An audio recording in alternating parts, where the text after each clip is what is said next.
Hi all, എന്താണ് gift Nifty? Gift നിഫ്റ്റിയുടെ പ്രയോജനം എന്താണ്? എങ്ങനെയാണ് ഗിഫ്റ്റ് നിഫ്റ്റിയും ഇന്ത്യൻ മാർക്കറ്റും തമ്മിലുള്ള ഒരു കോറിലേഷൻ? ഗിഫ്റ്റ് നിഫ്റ്റിയുടെ വാല്യൂ നമുക്ക് എവിടെ നിന്ന് കാണാം? ഇതൊക്കെ കവർ ചെയ്തുകൊണ്ടുള്ള ഒരു ടോട്ടൽ വീഡിയോ ആയിരിക്കും ഇത്. നിങ്ങൾ ഇൻട്രാഡേ ട്രേഡിംഗ് ചെയ്യുന്നവരാണേലും ശരി, ഒരു ഷോർട്ട് ടൈം ട്രേഡ് ചെയ്യുന്നവരാണേലും ശരി, ഗിഫ്റ്റ് നിഫ്റ്റി എന്താണെന്ന് അറിഞ്ഞതിന് ശേഷം മാത്രം ട്രേഡ് ചെയ്യുക. നിങ്ങൾക്ക് ഏറെ ഉപകാരപ്പെടുന്ന ഒരു വീഡിയോ ആയിരിക്കും ഇത്. അതുകൊണ്ട് ഫുൾ ആയിട്ട് നിങ്ങൾ ഇതിൽ നിന്ന് കാണുക.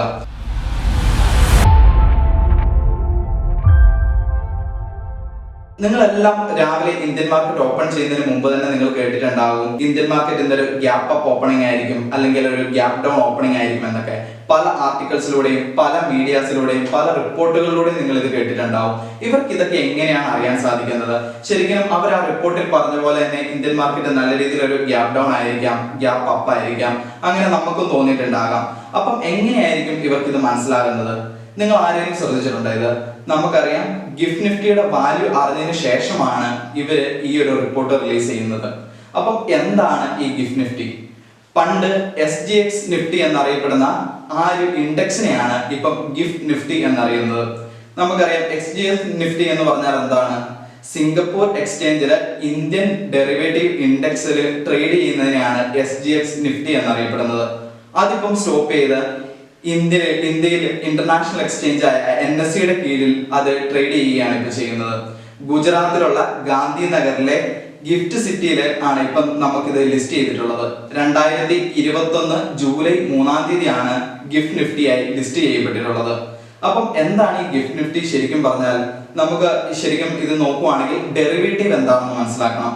ഡെറിവേറ്റീവിന് മുമ്പായിട്ട് ഇന്ത്യയിലെ 3 ട്രേഡിംഗ് സെഗ്മെന്റുകൾ ഏതൊക്കെയാണെന്ന് നമ്മൾ മനസ്സിലാക്കണം.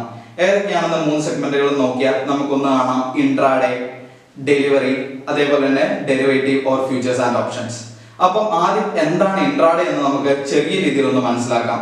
ഇന്ന് രാവിലെ ഞാനൊരു പൊസിഷൻ എടുക്കുന്നു, അതേപോലെ തന്നെ വൈകുന്നേരത്തിനുള്ളിൽ തന്നെ, അന്നത്തെ ദിവസം വൈകുന്നേരത്തിനുള്ളിൽ തന്നെ ഞാനത് ക്ലോസ് ചെയ്യുന്നതിനെയാണ് ഇൻട്രാഡേ ട്രേഡിംഗ് എന്ന് പറയുന്നത്. ഇൻട്രാഡേയിൽ നമുക്ക് ഒരു ഷോർട്ട് പൊസിഷനിലേക്കും പോകാം, അതേപോലെ തന്നെ നമുക്ക് വേണമെങ്കിൽ ലോങ് പൊസിഷനിലേക്കും പോകാം. അത് നമ്മൾ അന്നത്തെ ദിവസം വൈകുന്നേരത്തിനുള്ളിൽ തന്നെ നമ്മൾ ആ ഒരു പൊസിഷൻ എക്സിറ്റ് ചെയ്യുന്നതിനെ ഇൻട്രാഡേ എന്ന് പറയും. ഇനിയിപ്പോൾ നമ്മളൊരു ഡെലിവറി ട്രേഡിലേക്ക് നോക്കുകയാണെങ്കിലോ, നമ്മൾ ഇന്നൊരു പൊസിഷൻ എടുക്കുന്നു, ഞാൻ ചിലപ്പം ഒരു വീക്ക് ഞാൻ അത് കീപ്പ് ചെയ്യുന്നു, അതേപോലെ തന്നെ ഞാൻ ചിലപ്പോൾ ഒരു മന്ത് വെയിറ്റ് ചെയ്യുന്നു, അല്ലെങ്കിൽ ഒരു 3 മന്ത് വെയിറ്റ് ചെയ്യുന്നു, അതിനെയൊക്കെ ഷോർട്ട് ടേം എന്ന് പറയും. അതേപോലെ ഞാനത് ലോങ് ടൈമിലേക്ക് കീപ്പ് ചെയ്യുന്നു, ഒരു 3 years to 5 years ഒക്കെ ഞാൻ കീപ്പ് ചെയ്യുന്നു. ഇതിനെയൊക്കെ നമ്മൾ ഡെലിവറി ട്രേഡ് എന്ന് പറയുന്നു. ഇനി നേരെ മറിച്ച് നമ്മൾ ഡെറിവേറ്റീവ് ട്രേഡിംഗ് എന്ന് പറഞ്ഞിട്ടുണ്ടെങ്കിൽ, നമുക്കിപ്പോൾ ഒരു എക്സാമ്പിൾ എടുക്കാം. ഒരു HDFC ബാങ്കിന്റെ ഷെയറിന്റെ ഇപ്പോഴത്തെ അപ്രോക്സിമേറ്റ് വാല്യൂ എന്ന് പറഞ്ഞിട്ടുണ്ടെങ്കിൽ 2000 rupees പെർ ഷെയർ ആണ്. അപ്പൊ നമുക്ക് ഇങ്ങനെ ഒരു 500 ഷെയർസ് നമുക്ക് എടുക്കണമെങ്കിൽ ഏകദേശം ഒരു 10 to 12 lakhs അടുത്ത് വരും ഈ ഒരു 500 to 550 ഷെയർസ് എടുക്കാൻ വേണ്ടി.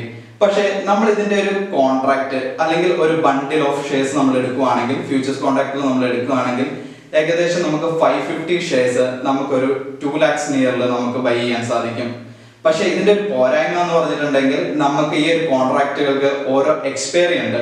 ഇപ്പൊ ഞാൻ എന്തൊരു ട്രേഡ് എടുക്കുകയാണെങ്കിൽ, ഫ്യൂച്ചേഴ്സ് കോൺട്രാക്റ്റിൽ ഒരു കോൺട്രാക്ട് ഞാൻ എടുക്കുകയാണെങ്കിൽ എനിക്ക് അത് 1 മാസത്തേക്ക് എടുക്കാം, അല്ലെങ്കിൽ 2 month ഉള്ള ഒരു കോൺട്രാക്ട് എടുക്കാം, അല്ലെങ്കിൽ 3 month ഉള്ള ഒരു കോൺട്രാക്ട് എടുക്കാം.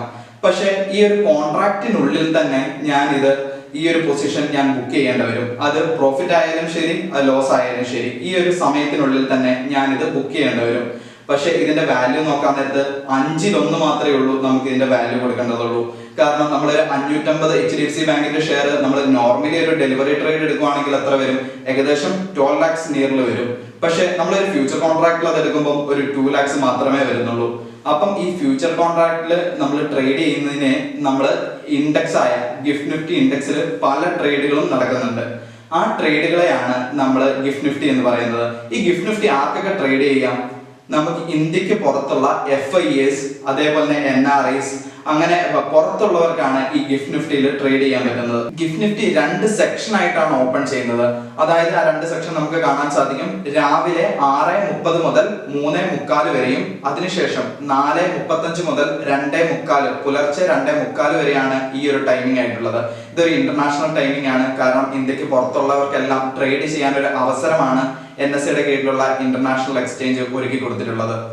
ഇനി നമുക്കറിയാം, ഈ രാവിലെ 6:30-ക്ക് ഗിഫ്റ്റ് നിഫ്റ്റി ഓപ്പൺ ചെയ്യുന്നത് നല്ല രീതിയിലുള്ള ഒരു ഗ്യാപ്പ് അപ്പ് ഓപ്പൺ ആണെങ്കിൽ, ഇന്ത്യൻ മാർക്കറ്റും അതേപോലെയുള്ള ഒരു ഗ്യാപ്പ് അപ്പ് ഓപ്പൺ കാണിക്കാനുള്ള സാധ്യത ഏറെ കൂടുതലാണ്. ഇനി നമുക്കെല്ലാം ഇതിനകത്ത് നമുക്കൊരു എൻട്രീസ് ഒക്കെ എടുക്കുമ്പോൾ നമ്മൾ നോക്കേണ്ട ഒരു കാര്യം, നമ്മൾ ഗ്ലോബൽ മാർക്കറ്റിനെ നോക്കണം. US മാർക്കറ്റിലെ നമ്മുടെ മദർ മാർക്കറ്റ് എന്നറിയപ്പെടുന്ന US മാർക്കറ്റ് നമ്മൾ നോക്കുക. ഒരു നല്ല രീതിയിലുള്ള ഒരു ഗ്യാപ്പ് അപ്പ് ഓപ്പണിംഗ് ആണ്. അതേപോലെ തന്നെ ഗിഫ്റ്റ് നിഫ്റ്റിയും നല്ല രീതിയിലുള്ള ഒരു ഗ്യാപ്പ് അപ്പ് ഓപ്പണിംഗ് കാണിച്ചു. അതിനുശേഷം നമുക്ക് ഇന്ത്യൻ മാർക്കറ്റിംഗ് നല്ല രീതിയിലുള്ള ഒരു ഗ്യാപ്പ് അപ്പ് ഓപ്പൺ ആയിരിക്കും കാണാനുള്ള സാധ്യത ഏറെ കൂടുതൽ. അങ്ങനെ വന്നിട്ടുണ്ടെങ്കിൽ നിങ്ങൾ യാതൊരു കാരണവശാലും ഒരു റിവേഴ്സൽ എൻട്രി അതേപോലെ തന്നെ ഒരു എഗെയിൻസ്റ്റ് ആയിട്ടുള്ള ഒരു എൻട്രിയിലേക്ക് പോകാതിരിക്കുക. എന്ന് പറഞ്ഞിട്ട് നിങ്ങൾ നേരെ പോയിട്ട് ഒരു ലോങ് പൊസിഷൻ എടുക്കുക എന്നല്ല, നിങ്ങളുടെ സെറ്റപ്പുകൾ, നിങ്ങളുടെ സ്ട്രാറ്റജികൾ ഇതിനനുസരിച്ച് നിങ്ങൾക്കൊരു എൻട്രി കിട്ടിയാൽ നിങ്ങൾ എടുക്കുക. അതേപോലെ തന്നെ നമ്മുടെ US മാർക്കറ്റ് നല്ല രീതിയിൽ ഒരു ഗ്യാപ് ഡൗൺ ആണ്. അതേപോലെ ഗിഫ്റ്റ് നിഫ്റ്റിയും ഗ്യാപ് ഡൗൺ ആണ്. ഇന്ത്യൻ മാർക്കറ്റ് ഓപ്പൺ ചെയ്തതും ഒരു ഗ്യാപ് ഡൗൺ ആയിട്ടാണ്. അപ്പം നിങ്ങൾ ഒരു കാരണവശാലും നിങ്ങളൊരു ലോങ് പൊസിഷനിലേക്ക് പോകാതിരിക്കുക. നിങ്ങളൊരു സെല്ലിംഗ് ഓപ്ഷൻ നിങ്ങൾ ഇന്ത്യൻ മാർക്കറ്റിൽ നോക്കുക. അതേപോലെ നമുക്ക് എങ്ങനെയാണ് ഈ ഒരു ഗിഫ്റ്റ് നിഫ്റ്റിയുടെ വാല്യൂ നമുക്ക് കാണാൻ സാധിക്കുന്നത്? ഈ ഗിഫ്റ്റ് നിഫ്റ്റിയുടെ വാല്യൂ നമുക്ക് രണ്ട് രീതിയിൽ കാണാൻ സാധിക്കും.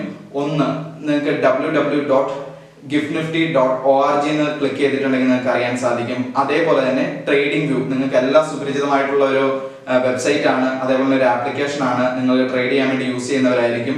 ഇതിനകത്ത് കയറി നിങ്ങൾ സെർച്ച് ചെയ്താൽ മതി ഗിഫ്റ്റ് നിഫ്റ്റി ഇൻഡെക്സ് ഫ്യൂച്ചർ എന്ന് പറഞ്ഞ് നിങ്ങൾക്ക് അടിച്ചിട്ടുണ്ടെങ്കിൽ തന്നെ നിങ്ങൾക്ക് ഗിഫ്റ്റ് നിഫ്റ്റിയുടെ വാല്യൂ കാണാൻ സാധിക്കുന്നതായിരിക്കും.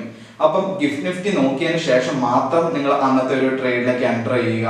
കാരണം ഗിഫ്റ്റ് നിഫ്റ്റിക്ക് വളരെ അധികം പ്രാധാന്യമുണ്ട്. നിങ്ങൾ മോർണിംഗ് ഒക്കെ ട്രേഡിലേക്ക് എൻ്റർ ചെയ്യുന്നവരാണെങ്കിൽ ഗിഫ്റ്റ് നിഫ്റ്റിയുടെ വാല്യൂ അറിഞ്ഞതിന് ശേഷം മാത്രം, അതേപോലെ തന്നെ അതിന്റെ മൂവ്മെന്റുകൾ നോക്കിയതിന് ശേഷം മാത്രം എൻട്രീസ് എടുക്കുക. ഇതേപോലെയുള്ള ഫിനാൻഷ്യൽ കണ്ടന്റ്സിനായിട്ട് നിങ്ങൾ ഈ പേജ് സബ്സ്ക്രൈബ് ചെയ്തതിനു ശേഷം ബെൽ ഐക്കൺ കൂടി അമർത്തുക. That's all. Signing off, Joby Markose.